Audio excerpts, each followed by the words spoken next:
Welcome to Closer to Venus. I'm Johnny Burke, and today's guest is Tania Davies. She is a clinical hypnotherapist, psychotherapist, and founder of the Mindful Impact Wellness Hub. In this episode, we'll talk about Tania's personal and clinical insights as a regression specialist and her work as the Success Slow Coach. Tania, welcome to the show. Excellent. Success Slow Coach. I'm dying to know what that means. But first of all, I see that you're a regression specialist in both past lives and life between lives, correct? Yeah, absolutely. I do use those terms quite loosely, actually. We'll get into the conversation, I'm sure, about it very soon. No doubt. Speaking of your work, how did you find yourself on this path? Oh, way back when I was younger, probably somewhere in my 20s, things started to be quite interesting for me in terms of I lost a very close family member to me. And like probably most of your listeners, that starts to unravel your life. When you go through that process of grief, etc., it became quite interesting for the fact that I started to hear and see and feel a whole lot more than I had ever done before. And to put that into context, at that stage in my life, I was pretending to be an atheist. I was doing the corporate world thing. I was doing everything that everyone had told me was the right thing to do. And it just started to unravel for me. And that was a really uncomfortable thing for a bit of a control freak perfectionist at the time. It was probably my mum who started to make me more comfortable with the ideas of what I was seeing and what I was hearing. I think both of us have actually gone on that bit of a spiritual journey together, to be honest. One would go further and then the other one would catch up, etc. But for me, it wasn't until I actually went to, would you believe of all things, an NLP training course. And we delved into the idea of what's called timeline therapy modality. And the very first timeline therapy I did, the practitioner was working on me, all hell broke loose, literally. Meaning? I went so deep, so clear, to the point where I almost didn't want to come out of the experience. And so it took a couple of practitioners to coax me out of being so deep in trance at the time, because that's what we are dealing with. It was like the entire universe melted away. I was so fully present in that past life experience for the very first time that I was almost addicted to it once I came out of it and went, I've got to look into this more. In all reality, now I realize I've actually had past life experiences, flashes coming at me my whole life. And this began with an NLP, neuro-linguistic programming, I believe. Actually, that does kind of make sense because I can just imagine the training where it's almost like being under hypnosis, isn't it? It absolutely is. The entire training process itself is set up for you to be in trance for the 7 days that you're doing it. It's intense. And I went and did one with a very skilled trainer that was sort of a live-in experience. So we were all very heightened and ready to go for the entire 7 days. But the moment we started doing the timeline therapy, this particular modality, your listeners can Google it, at the end of the day, it's a regression. And it's a regression based on locating an emotion. And boy, did I go hard and did I go fast. It was almost slightly a violent experience too, because I was not used to being in another place and in another time with all the emotions and the feeling, the tactile sensations and everything. So yeah, it was a bit overwhelming, but again, it was a bit addictive after that. When I understood the power of it very quickly, things started to change for me in my life, and I could start to unpack all the stuff that I'd wanted to unpack for a long time. That definitely hurled me down a very much more spiritual path through sheer curiosity. So can you tell us about some of the past life memories, like what era it was, and did you change sexes? Were you a man? Were you a different race? And it sounds like there were several. There's more than one, right? From what I've counted so far of the years that I've been doing it now, probably 80 at least, if not more. Some of them from this time and space, in other words, sort of the Earth time space, others beyond. That may surprise a few people, but my clients also go into those spaces as well, so I'm fully prepared for that experience. But for me, I'll give you a random sample of a few of them. I was the daughter of an Indian elder, and I'm talking the actual country, India. I've also been Native American Indian. I have lived a lot of lives as poor, homeless on the streets in many different locations. London is the one that comes to mind at the moment. Had some very hard times there. One of the most horrific ones is where I lost a whole heap of children at once. That was extraordinarily traumatic. And I've been in many wars. If we talk about the masculine feminine balance, I'm still carrying more of the masculine in the feminine body this time. That's something that I work on constantly because I still have that very extreme warrior fighter within me.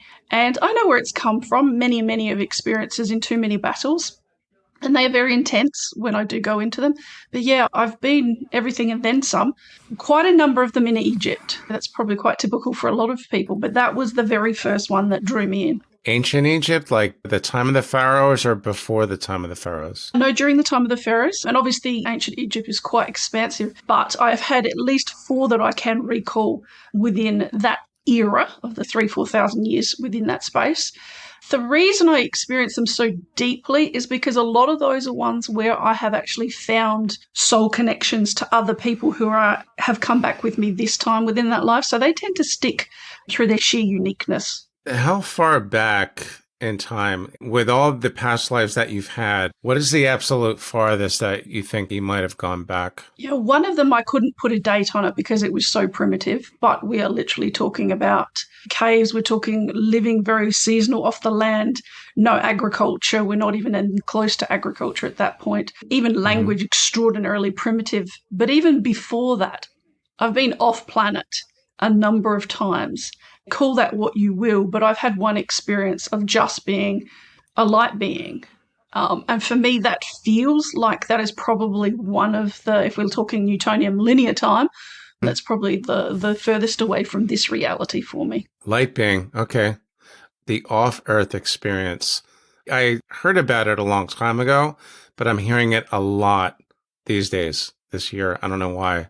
It's beginning to be less of a fantasy and more like a probability, if that makes any sense. Absolutely. Yep. For me personally, I haven't been walking on any other planets as such.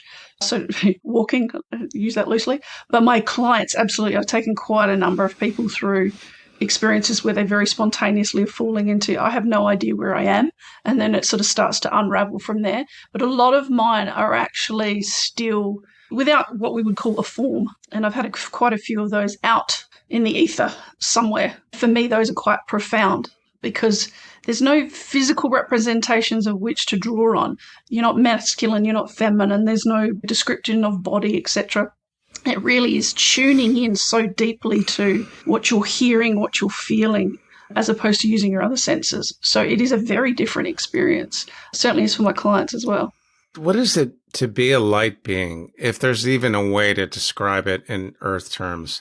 Can you do that for us? Yeah, I'm glad you said that because I'm going to sound completely vague here because that's pretty much what it feels like as well. For me, I'm very visual. And so when that tends to get taken away from me, it's a bit of a panic attack occasionally when the visuals don't really appear the way I expect them to. I had one experience where, and I do not remember what the emotion was because it was more of the journey that stuck with me than the emotion I was looking for in the first place. But what happened is it felt like I was bungeed all the way out to the outer rim of whatever our visual light spectrum could hold for us. It was so significant that I became motion sick and very nauseous because it happened so quickly. When I was out there, I was hearing lots of stuff, but seeing, all of a sudden I could just see galaxies, colours. It was breathtaking, but a very clear understanding and direction that I was to not turn behind me. I was not to experience that because I could sense light from behind me, but I was not to turn. Otherwise the experience would end. And of course, being a child that I am, I was like, yeah, curiosity. And the moment the thought even crossed my mind to turn, I was bungeed straight back again at the same speed. But the experience was euphoric. It was samadhi, it was bliss. I can imagine. And that sensation lasted for days. If that's some kind of indication as to being able to move through space-time like that, the physical form would not have done that. There was no physical. I was not looking down at a physical form of myself, no gender. It was just my consciousness that was out there, just hanging in the outer rim, so to speak. Does that lend credence to the theory that consciousness has no end? It's eternal. It's forever. Certainly right? From everything I've experienced personally and clinically as well, I can't at this point say anything other than we go on. We have consciousness already home. People say to me, "Oh, what happens when you die?" And I said, well, you just go home and rejoin your consciousness, almost like a slime coming back together, and you re-merge with the consciousness that's behind. I hear a lot of people in my office say to me things like, well, if my loved ones have passed on and then incarnated again, they won't be there to greet me. And I'm like, yes, a portion of their soul always remains home to greet everyone. We can be everywhere at every time. So I think it's very hard for us as humans to grasp that concept a lot of the time. But I have no doubt at this point from the work that I've been doing that we go on. You know, what's amazing about this is when we get on this particular topic, the accounts that I've heard, I've lost count. It's exactly the way you just described it. Our consciousness does not die. I think it's pretty much a no-brainer at this point. It's beyond amazing. So how did you enter the life between life space? Was that during the same first session or? No, it was completely spontaneous. And it didn't happen for me first. It happened for a client that I was working with. For me, it actually happened personally quite a bit later, but I'll depersonalize all my clinical files. But this particular person was going through the work that I do with them, and we were releasing some of these really depleting emotions that were weighing them down. They were going in. They had really good guidance, actually. I was just literally facilitating the show, so to speak. And all of a sudden, we were probably a good hour and a half into this, the client sort of changed tone. When we got to the end of one particular life, they just randomly kept going for themselves. So rather than listening to my words at that point, they just kept going. They're like, I need to go to the light right now. Okay, sure. Client leads the session. Let's go there. So we went and we followed the light, the typical light that everyone talks about. But for the next 30 minutes for that client, they had no recall at all of that portion of the work that we did together. They had a complete recall of all the other work we'd done, but for some reason, as soon as they started moving towards the light, there was no recall at all. And I'm a prolific note taker. I was taking notes like crazy. But it was very interesting because their voice tonality changed. The pace of their voice changed. Everything started to change. And then all of a sudden, it definitely felt like I was speaking to someone completely different. And I thought, okay, so they're either channeling, where are we going with this? In hindsight, now I know they were actually channeling a master. Well, what do I mean by that? Ironically, the work that we were doing in that moment was not for the poor client. It was actually for me as the guide, the practitioner, because I was at a point in my career where curiosity was out of control. And it was almost as though they decided to use this particular client to get me some answers to what had been going on with my research and my clinical work recently. So I noted all this down, not knowing at the time that this was for me, but the answers were quite profound. And I was following along, assuming that these were all for the client, and that the client was understanding what was going on, they were participating in it. But as soon as the client came out afterwards, the last record they had was of the last regression. They don't remember the death scene. They didn't remember any of it moving towards the light. And so I got really curious at that point. So I started reading back to them some of the content. They had no recall of any of it. Nothing. Isn't that consistent with someone who's in a deep trance? They don't remember anything, right? Yeah, it depends how deep they're going, yeah. So for myself, I go somnambulistic. When I go deep, I go extraordinarily deep. And some context around that is that back when it wasn't cool and trendy to do something called, hypnobirthing, my mum actually brought me into the world quite some time ago through hypnobirthing. And my entire life, I've used hypnosis or trance to move through difficult situations in my life. Bullying, I've had many operations where I've used hypnosis rather than pain medication. And I did not know that other people didn't do this. And it wasn't until much later in my career I started to cotton on to the fact that, hang on a minute, how is nobody else using this super tool in their toolbox every day to overcome even just road rage? How are people not using this? So obviously that was a massive push for my career as well. But you don't know what you don't know. Now I understand the depths of the trance that I can go into. I have a lot of fun when my clients also very easily move into that space as well. So this life between life experience that they had, the commonality after I'd noticed quite a number of them happening was that the client would get to a certain point and then there would be a very commanding voice that would literally say, no further. That's it. We're done. And then they would naturally start to bring themselves out of trance. I'd love to know who that person is. You had mentioned the word master. Yes. Just a moment ago. Were you referring to an ascended master, or is that something different? So I picked up that term from two different people, and I'll put it into context. Psychic medium John Wood would come to where I am, Adelaide, South Australia, every year. And I had the opportunity to ask him about this particular topic. And he said to me, well, clearly the messages weren't for the client. They were for you, and you knew that instinctively. And I said afterwards, yeah, I probably did. Instinct was probably a case of, in hindsight, yes, I knew the message was for me. But then I also went and trained with Dr. Brian Weiss in New York, and past life regression expert, obviously. I asked him without much context what this experience would represent to him. And both John and Brian said, it's clearly from the masters and it's for you. Synchronicities, one didn't have a conversation with the other one. You start to go, all right, who are these masters? And then as I was educating myself more in my career, I started to realize, okay, so there's this another level called masters. And my instinct is that this one for me was Saint Germain and tends to swoop in and guide me when I absolutely need that level of guidance. So for me personally, within that context, it would be Saint Germain. Question about Saint Germain. This actually came up a few nights ago.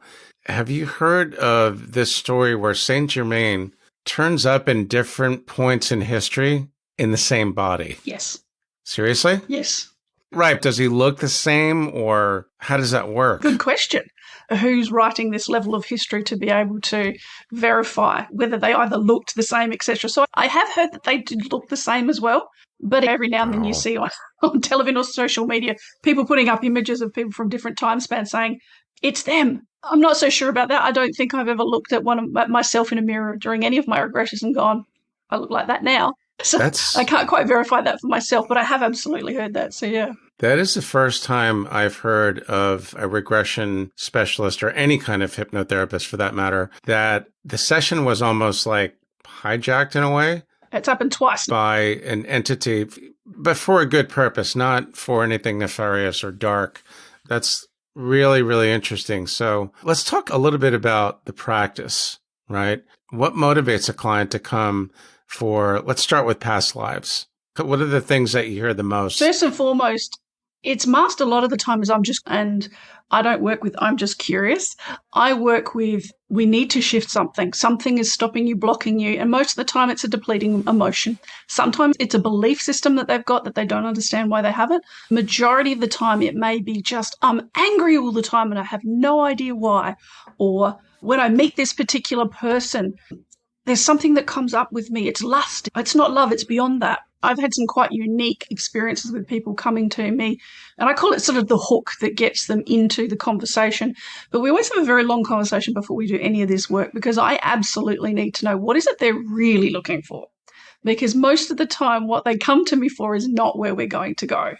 And so I do need to establish with them, what are these emotions? What context is around them? I had one particular person that came to see me who wanted to know whether a person who was significantly different in age to them was their soulmate. And I had to explain the entire concept about soulmates, and that a soulmate could come into your life for 10 minutes. Not every soulmate is here for you to marry and grow old with and have children with. A soulmate can make a significant impact within a very short period of your time. They come through as a soulmate, and you can have a number of soulmates within one existence. I know beyond a shadow of a doubt that my current husband is actually one of my soulmates. We've met many a time before.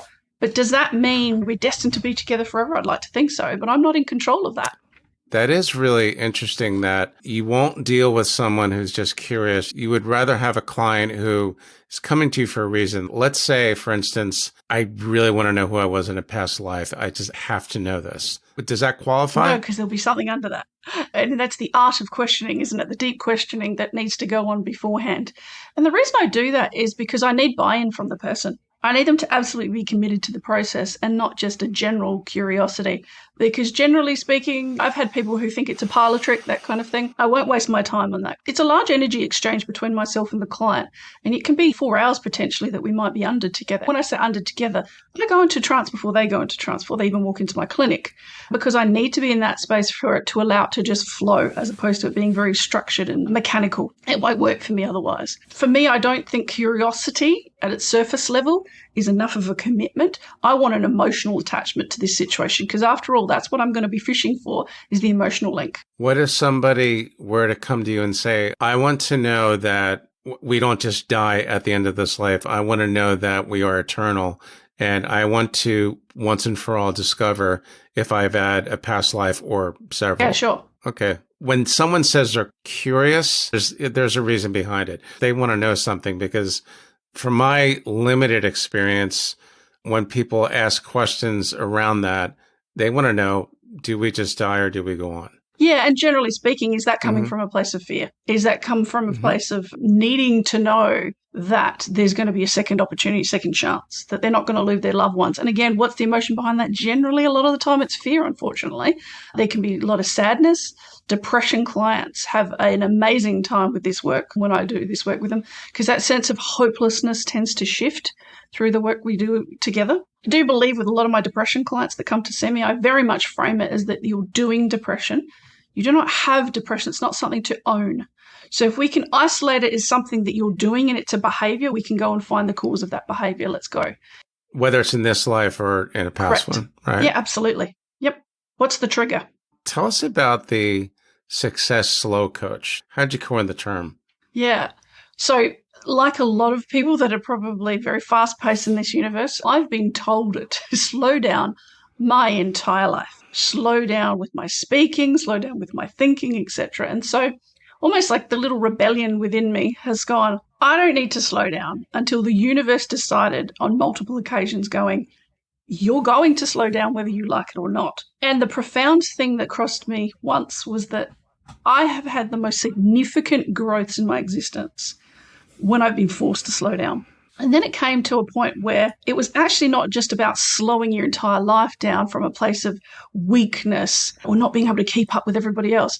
It was about strategically slowing down elements of your life so that you can truly hear, see, and feel the things that matter in the moment that are going to give you the best return on investment for those times that you have to absolutely slow down. So the work that I do with clients, there's no way we can do it fast.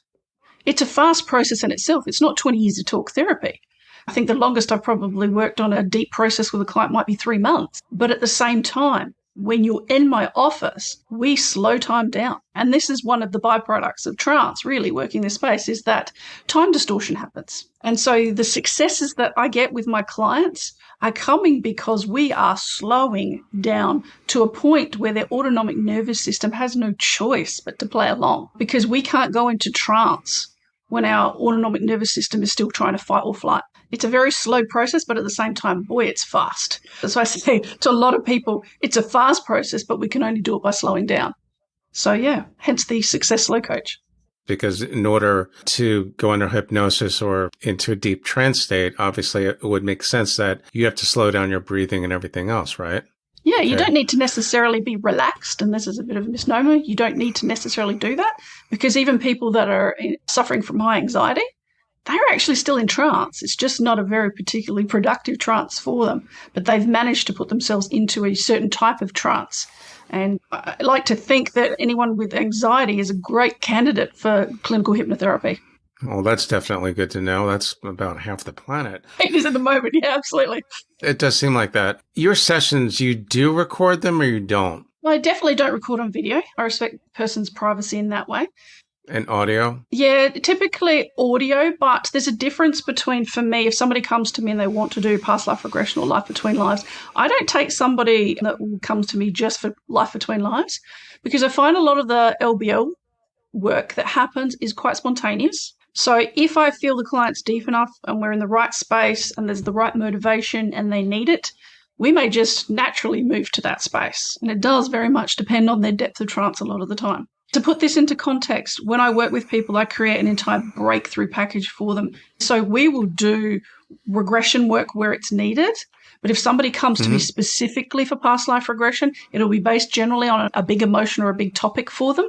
And that could be 1 or 2 sessions, sometimes 4 hours at a time, depending on what we need to get for it. And they might go into 3, 4, 5 different lives during that time, depending on how comfortable they are with the process. These sessions where they go into different lives in the in-between space also, is it like you're watching a movie or they're watching a movie, or is it as they're interacting with other people in the past, if that makes any sense, in real time? It's actually both. So, for example, I teach them to be able to watch it, from a safety perspective. So imagine that you are looking for the root cause of something significant like grief, and you go right into this experience and you're immersed right into your body. I need to be able to train that client to be able to remove themselves from that body and watch it so that we can observe and take what we need from it instead of being so deep in the emotion that they're stuck in it. Because you can imagine how intense it would be. I say this personally because when I did a regression on myself for grief, I was alone. I did it myself. And I was in there for a long time and experiencing a lot of grief, which is why it took me so long, because I was doing it on my own. And I wouldn't want that for somebody else. I want them to be able to have that level of protection from a practitioner that can hold them in the right space. And when the practitioner is ready and knows instinctively now's the time to be immersed within the body, they can do that.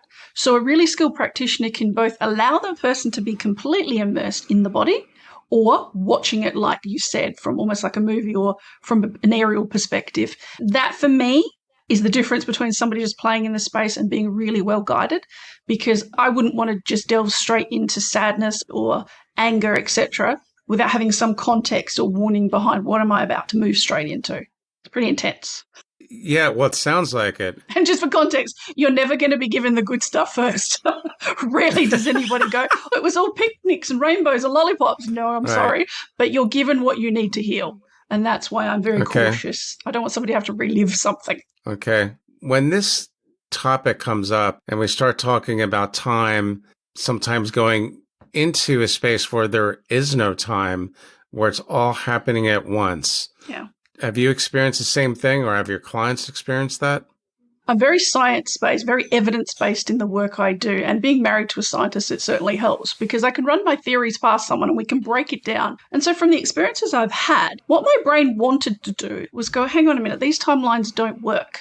I've been this in this time, I've been this in this one. And I started to go, that can't be right, because we're overlapping here. What's going on? And so the place that I've landed at with this, certainly at this point, is obviously I'm working in different times and spaces all at the same time. And to make that even slightly more complicated, because it's not complicated enough, there's a bit of a joke that goes around in this industry that everybody wants to be famous. And so I started doing some regressions where I'm going, hang on a minute. I've now had an experience of Galileo, Mary Queen of Scots, etc. The list goes on. And I'm going, I'm starting to become one of those that just is seeking out the famous. But it wasn't until I stepped back from it and went, I didn't know about any of their history or even Mary Queen of Scots at all before I went there. I was given little bits of information till it all came together for me in that existence, except I noticed something very significant. The feeling was quite different. When I felt as though my soul was experiencing this firsthand, it was extraordinarily intense emotions that were coming through.